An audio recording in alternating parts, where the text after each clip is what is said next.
Hello students, हम कर रहे हैं एक टॉपिक है हमारा क्वाड्रेटिक इक्वेशन में रूट्स ऑफ द इक्वेशन। ठीक है, उसको समझ रहे हैं। क्या है रूट्स ऑफ द इक्वेशन? देखिए, रूट्स मतलब जैसे आपके पास जो भी क्वाड्रेटिक इक्वेशन है ax² + bx + c = 0, ये हमारे स्टैंडर्ड फॉर्म होता है किसी क्वाड्रेटिक इक्वेशन का। तो इसमें x की जो वैल्यू आप लोग निकालते हो ना, जो x की देखो हाईएस्ट पावर क्या है इसकी 2, तो x की हमने फर्स्ट चैप्टर में भी पढ़ा था, हाईएस्ट पावर जितनी होती है यानी डिग्री जितनी होती है किसी भी इक्वेशन की, वही हमारे उतने ही रूट्स निकलते हैं। ठीक है, उतने ज़ीरोज़ निकलते हैं। तो ये x की 2 पावर है यहाँ पे, तो हमारी x की 2 वैल्यूज़ निकलेंगी। तो x की 2 वैल्यूज़ किस फॉर्मूले से निकलती हैं? ये होता है हमारा quadratic formula, -b + -√b² - 4ac/2a। a b c इसमें रेस्पेक्टिवली क्या है बच्चों? ये a है x² का कोफिशिएंट, b है x का कोफिशिएंट और c है हमारी कांस्टेंट टर्म। इतना क्लियर है? अब बात आती है b² - 4ac। तो b² - 4ac क्या है बच्चों? ये है हमारा डिस्क्रिमिनेंट। इसको हम कैपिटल D से डिनोट करते हैं। क्या है हमारा? Capital D। तो हम इस फॉर्मूला को ये भी ऐसे भी लिख सकते हैं, -b + -√d/2a। ठीक है, इससे हमारे रूट्स निकलेंगे। अब हमें ये बताता है, जैसे कोई भी क्वाड्रेटिक इक्वेशन आप इतनी सारी पढ़ोगे, उनमें हमारे पास कभी सिचुएशन आती है कि क्वाड्रेटिक इक्वेशन के 2 इक्वल रूट्स निकलते हैं, किसी में डिफरेंट रूट्स निकलते हैं और किसी में रूट्स निकल ही नहीं पाते हैं। यानी अगर रूट के अंदर कोई आपका नेगेटिव नंबर आ गया तो आप रूट नहीं निकाल सकते ना। ठीक है, तो वो हम कैसे पता लगाएंगे? तो उसकी वैल्यू पता करने के लिए हमारे पास केस होते हैं अलग अलग। क्या है?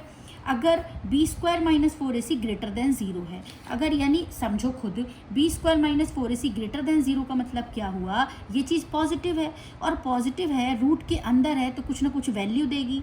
अब जब -b में plus minus that number root का करोगे सॉल्व, तो आपको 2 डिफरेंट रूट्स मिलेंगे ना। क्यों मिलेंगे? क्योंकि एक बार प्लस करोगे उसको, एक बार माइनस करोगे, तो आपको 2 डिफरेंट रूट्स मिलेंगे। तो वही तो बात कह रहा है, if b² - 4ac > 0 then the equation has 2 distinct real roots मिलेंगे। और कैसे मिलेंगे? डिस्टिंक्ट मिलेंगे। ठीक है, तो हमने इसका एग्जांपल लेके समझा है। क्या है? x² - 3x - 10 = 0। हमने इसका कंपेयर किया इससे ax² + bx + c से।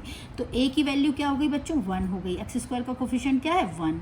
b की वैल्यू क्या हो गई? -3। c की वैल्यू क्या हो गई? -10।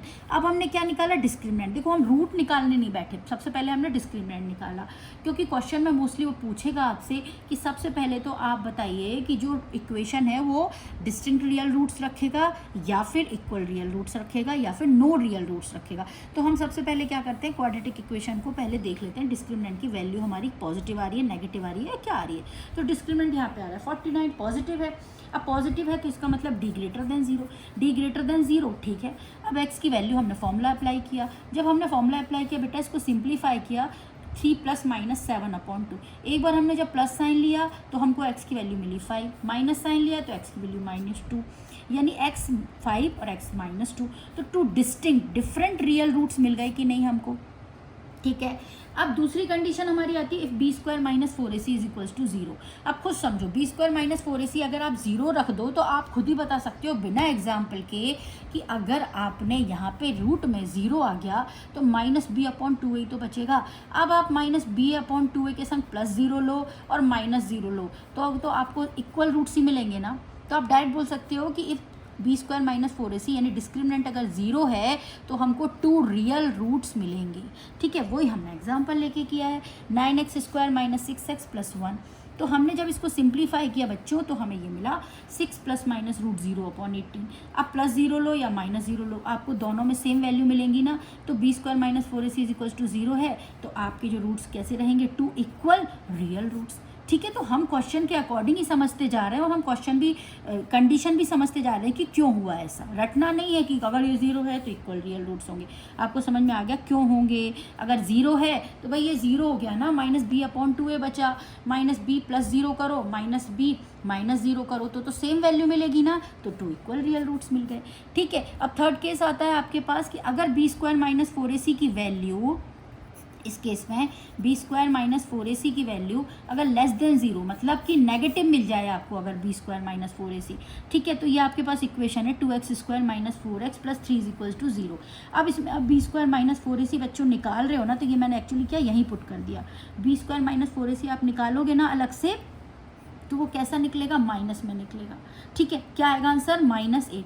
तो आपको आगे सिंप्लीफाई करना ही नहीं है। ठीक है, आपको क्या लिख देना? No real roots. क्या लिख देना है, नो रियल रूट्स। आप क्या करोगे, सबसे पहले आपने डिस्क्रिमिनेंट निकाला, ठीक है, डिस्क्रिमिनेंट आपका क्या आ जाएगा, रूट के अंदर नेगेटिव वैल्यू, और रूट के अंदर नेगेटिव वैल्यू कभी भी आपको रियल रूट्स नहीं देती है, ठीक है। तो आपने क्या किया, एक्स की वैल्यू आपको ज़रूरत ही नहीं है निकालने की, आप डायरेक्ट बोल दोगे equation has no real roots. Clear. इसलिए बच्चों हम बोल सकते हैं कि if B square minus 4ac greater than 0, यानी अगर आपका डिस्क्रिमिनेंट ग्रेटर देन 0 है, then equation has two distinct real roots. If B square minus 4ac equals to 0, then the equation has two equal real roots. If B square minus 4ac less than 0, इसका मतलब negative form में number आ रहा है, then equation has no real roots. Clear, समझ में आ गया ना नो रियल रूट्स का कॉन्सेप्ट क्या है, क्योंकि बी स्क्वायर माइनस 4ac आपके फॉर्मूले में क्या रहता है, रूट के अंदर रहता है, देखो, और रूट के अंदर जब भी नेगेटिव वैल्यू आएगी तो उस चीज़ को हम रियल नहीं बोलते हैं, इसका मतलब हमें उसके रूट्स मिलेंगे ही नहीं। क्लियर।